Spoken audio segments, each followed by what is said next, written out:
So I was thinking about something. I stopped the music because YouTube doesn't allow me anymore to upload videos with the music, like this music on the background, because of copyright. They started to do the copyright thing, even though initially it wasn't a problem. I mean, it identified the music and kind of like, but now it's kind of like a problem. So I stopped the music. I stopped the music to speak about something that it's really not important at all. I mean, this is Near East archaeology. But I mean, I was reminded of that, and it's kind of like wraps up. I mean, several like loose ends, several kind of like things that were prominent in. I don't know if prominent, but appeared in my art in the last 2 years, and also I spoke about it from time to time, and in all sort, both like as part of the bicycle 201 saga, and part of the maybe also I mentioned it in the robot saga. So it's kind of like wrapping up something that I want to say, and this is well, my point is to say how disgusting. I mean, with regards to the 1950s and 1960s, therefore היינו ומה עשינו, דנקנר and Tartakover. By the way, I've read this book more than once, like, I mean, at least twice. I mean, it's an anthology, like in the lexicon, but I mean, I read it like all of it. Just, I mean, the most cynical of all. I mean, the most cynical of all, like, Duncan and Tartakover. Like, I mean, this is the epitome of cynicism. I mean, really, I mean, it would be like, I mean, this book should be like placed like in the museum of human cynicism. Like, how cynical humans can actually be. And it should be said, I mean, at least, I mean, it should be said that the author, in some way, the authors kind of like, I mean, Duncan, sort of like, I mean, actually died several years ago. I mean, at least it should be said that they acknowledge the fact that this is kind of like, I mean, the fantasy. Like, I mean, in the introduction, he writes something like along the lines of, yeah, all of this is actually fantasy. But I mean, it's so cynical. Like, I mean, because they're all so cruel, so cruel. So, but it's Near East archaeology. It's not important right now. Just, I mean, again, I would say, my family arrived to Earth not to deal with the trash can of the United States, but with the United States. They don't care about the trash of the United States. They care about the United States. But having said that, I would want to say one more thing that I'm kind of like, I mean, wrap up all sorts of like other things that I spoke about and also like painted. So there was an issue that something that you see from time to time, both like in what I say in the post, like in the recording and also in the art, with regards to the 6 Days War. Both like the history of the 6 Day War and how it was manufactured, like in the mind of the people. And I should say that, I mean, I'm not the first one to say that it was actually a horrible event with very bad consequences to Israel. I did not invite this theory. It's actually something that people like in the, as you say, חוגי השמאל, like, I mean, in the left circles, the more leftist circles of Israel, to say from time to time. But it's like an avant-garde opinion, but a well-known opinion. So I did not invent it, certainly. That it was actually, that it had very bad consequences to the history of Israel. But I mean, according to the mainstream opinion, which is like all over the board, I mean, since the war itself and until now, everybody, I mean, looks upon this war like some kind of, what a great, great achievement, great success, as they say. And what I say is that actually this event is, first of all, of course, the consequences, of course, were terrible. But regarding the consequences, I mean,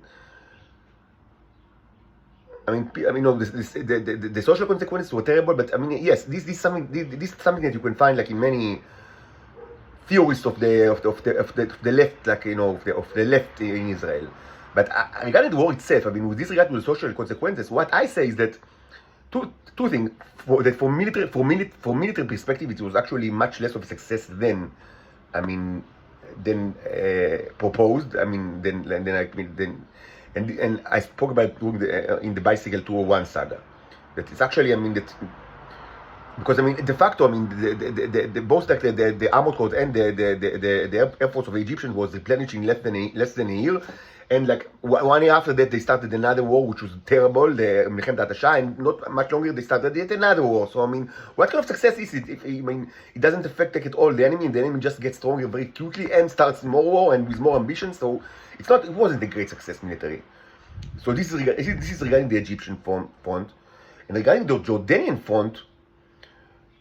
What I claim, I mean, recently I kind of like spoke about it in very explicit way with regards to the Israeli-Jordan relationship, but it's something that you can see in my art that was actually a theater. This was actually a theater. Should be said that this photograph, one of the most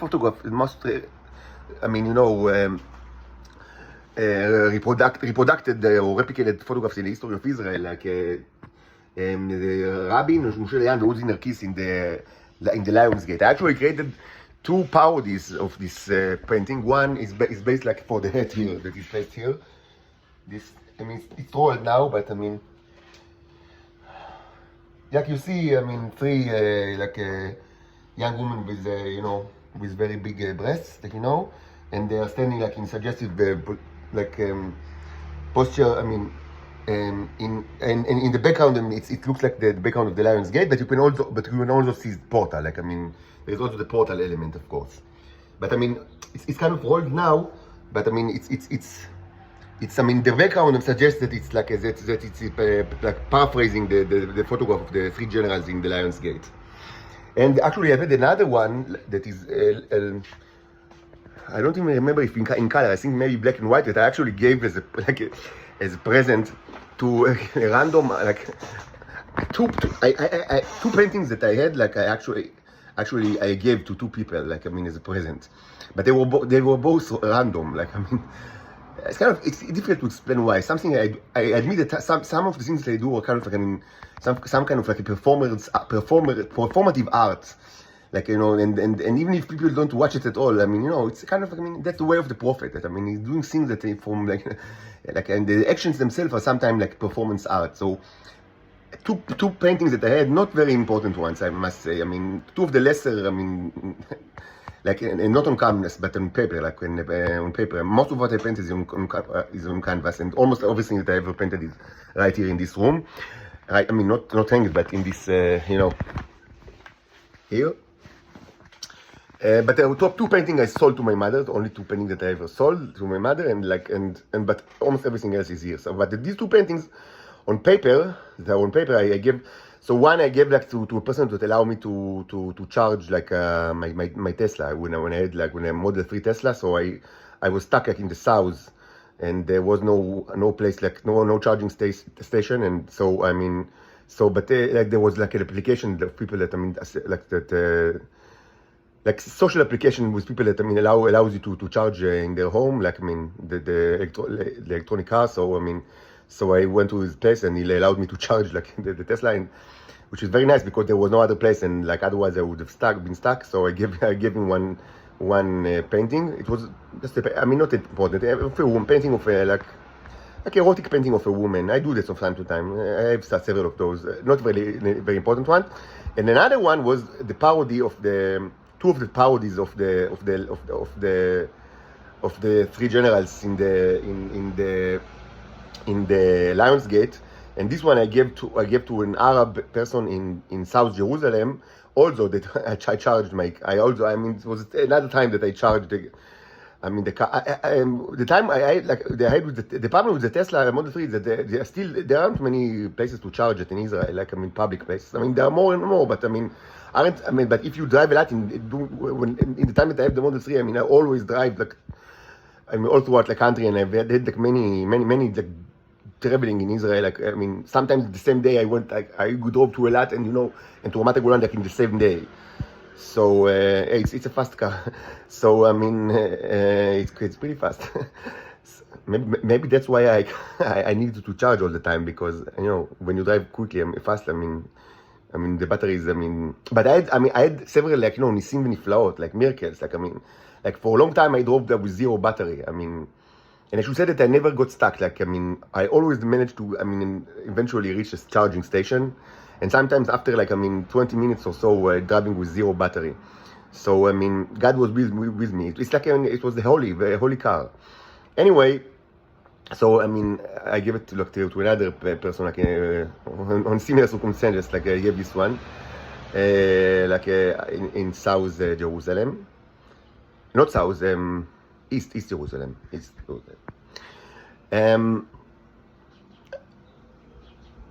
What I say about, like, I mean, and I spoke about Rav Goren, and the issue with the, And also mentioned that it was all a huge theater.